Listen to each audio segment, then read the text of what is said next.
So today I want to talk about the relationship between your mood and your food. There's a huge relationship.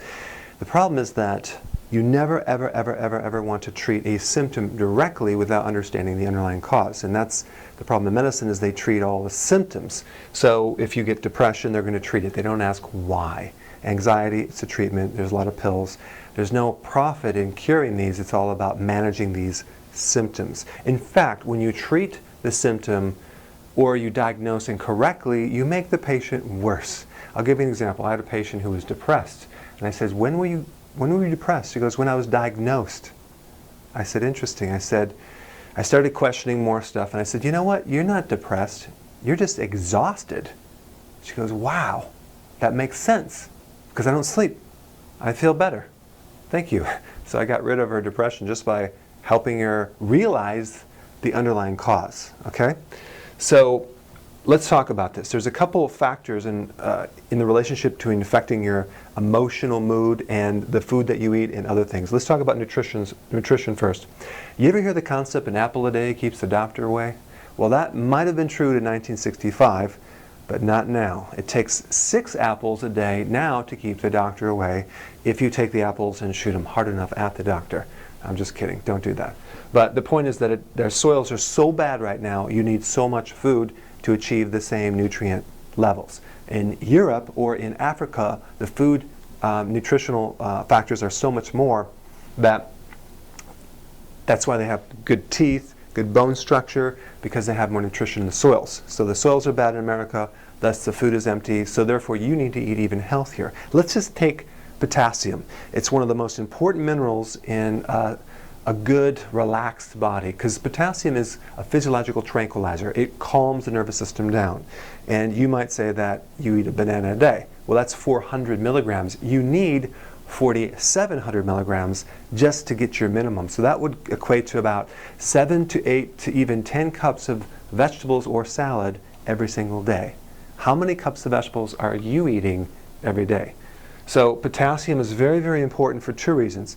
To calm the heart rate down, because if your potassium's low, your pulse rate's going to go high. Try to sleep with your pulse rate just going boom, boom, boom, boom. It won't let you relax. So potassium is very important to calm the heart down. It's also important to establish good blood sugars and even to help stabilize the sugars so they don't drop down too far. We'll get into that in a second. But I want to just talk about the nutrient factors. B vitamins. Especially B1. B vitamins are used up when you're in a stress state. So when you're pushing your body and you're stressed out, you're going to deplete your B vitamins, especially B1 and some of the other ones. When you deplete B vitamins, you become more anxious. You have that internal, that restlessness. Restless leg syndrome, for example, is a B vitamin deficiency. The best source of B vitamin would be nutritional yeast. So go to the health food store, get nutritional yeast, take a teaspoon. I like to put it in plain yogurt, put it in your kale shake, whatever. But those B vitamins are very, very, very important to actually calm you down and help you sleep and prevent nightmares as well. But don't buy them from a 1-a-day vitamin. Most of these vitamins out there are synthetic, and you don't want to consume synthetic vitamins. You want them food-based. I have one called Super Nutrients that I use because it has good cognitive function. It's all food-based. There's no synthetics. And you could take probably 3 of those and get enough B vitamins if you wanted to do that. It's called Super Nutrients. Calcium. Calcium is important to help you relax, calm down, and reduce stress. When you're under stress, you deplete your calcium. Calcium goes through you. You don't really absorb it as well. So calcium, the best source is not from a typical 1-a-day or some of the calcium supplements they sell at CVS, because all those are made from calcium carbonate. That's limestone. You'd be better off chewing on the cement outside. And I won't mention any brand names that use calcium carbonate, Centrum Silver, but a lot of these top name brand calciums, they basically use rocks, which don't absorb. So you need a calcium citrate, or have it from cheese, or have it from plain yogurt, something like that. Okay, omega-3, very, very important in cognitive function, and even especially for children. So omega-3 fish oils for kids, oh my gosh, huge. But the problem is that there's something fishy about fish oils, and that would be that it's usually rancid. So get a higher quality fish oil rather than just kind of like the cheapest brand that you can find. Get a good one and open up the capsule and smell it. And if it's not fishy, it's probably pretty good. So if you're going to go with fish oils, make sure it's a higher quality. Okay, so that's one thing. And then I want to talk about iodine.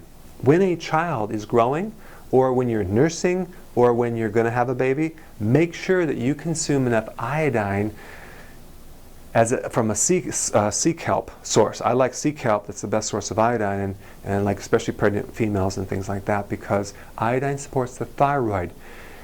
Children that are mentally retarded usually have an iodine deficiency because the mother was deficient and it transferred over to the baby. And I even know some adults that are mentally retarded as well because they don't have enough iodine. Iodine supports the thyroid. The thyroid helps the cognitive function of the brain, but I like to have it from a food base, not a synthetic or like a rock, so take it from sea kelp. Next thing, blood sugar is very, very important. If your blood sugar is not perfectly level at 100, if it goes too high, you're going to get brain fog. You're going to have loss of memory. When the blood sugars go down, you're going to have irritability, ADD, you're going to be edgy. So just from blood sugars. So the blood sugar relationship between cognitive function on a physical level, it's huge. It's very, very important. I used to have brain fog all the time. And then one day, I started to change my breakfast from a carbohydrate cereal to a protein breakfast. I think I was having buffalo burger or even a piece of fish. And then I went to eggs. Oh my gosh, I felt so much better, like a helmet lifted off my head. So you want to make sure your breakfast is protein because that actually stabilizes the blood sugars through the whole day. If you skip a meal, skip breakfast, or have a carb breakfast, in the evening you're going to have low blood sugars. Now, having low blood sugars doesn't mean you should eat more sugar. It just means that you didn't set it up where you have good protein in salad or vegetables and that potassium to stabilize your sugar. So when your blood sugars drop down, have a salad, don't eat sugar. That's not going to fix it. And so we want to make sure that we don't eat sugars because it's going to spike and then come down. You're going to end up with a low blood sugar and then you're going to get irritable. So the bottom line is you have to avoid sugar. Okay? 7 cups of salad. We talked about potassium will help stabilize your blood sugars and it's great for diabetics. Protein breakfast, very, very, very important. That kale shake, you can get the recipe off the website. Kale shake in the morning is wonderful to establish the blood sugars through the whole day. Hormones.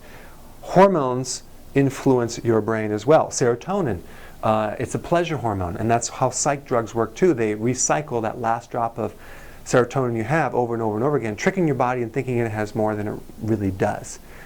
So when you take these psych drugs, they end up causing a deficiency over the time even more, and the need for that medication rises over time. So it doesn't have a long-term good solution. And sometimes when the doctor doesn't have a plan to get you off the medication, then you end up needing more and more and more and different ones, and to the point where it really ruins the body.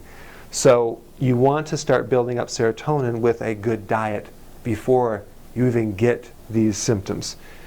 Now, next thing is cortisol. That's the stress hormone, and that comes from all types of stress. You push yourself over the years, you work 2 jobs, you don't sleep, maybe you don't take care of yourself, maybe you party too much, and you go into the flight or fight mode, and you will get anxiety as a symptom from cortisol. So anxiety, worry, thinking all the time, that's a higher cortisol, adrenaline type adrenal problem, which needs to be improved through natural means. One of the ways is through walking each day, through maybe acupressure or stretching, pulling the stress out, or sleeping, or keeping the diet good, or avoiding stressful people. Many, many things you can do. But if your body is stressed out all the time, your cortisol will be high and you will be stuck in anxiety. But the problem is you don't want to treat it directly, you want to find out why. PMS.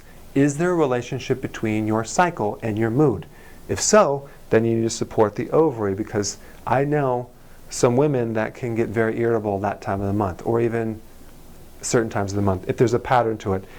The thyroid, if it's a physical problem, you can get depression, you can be apathetic, like you don't care anymore. So there's a hormone aspects to your mood as well, that should be supported through nutrition. Okay, so now we want to talk about sleep. Oh my gosh, without sleep, you're going to have a lot of anxiety, you're going to have worry, you're going to be in stress mode, because sleep is a natural repair for body stress. Without sleep, you can't rejuvenate, you can't recharge the body, and you will have all sorts of mood issues without sleeping. You try to take your kids to the grocery store when they're tired. They're going to be cranky, okay? So, and the question is, are you exhausted, are you tired, or are you depressed? I found mostly you're tired, and you're going to feel depressed from being tired. So you don't want to take a 5-hour energy drink to stimulate the body, you want to get more sleep. So the more stress you're under, the longer you need to sleep. So don't get 7, get 8 hours, okay? So a lot of problems with anxiety can't happen when you sleep. Okay, so take a look at the relationship between your mood and the physical part of your body versus just a mental problem, and it's huge, and this is what's missed. So if you're having any type of mood problems, look at the nutrition, look at the blood sugars, look at if there's a glandular imbalance, look at your sleep, and never treat a symptom, find the root cause.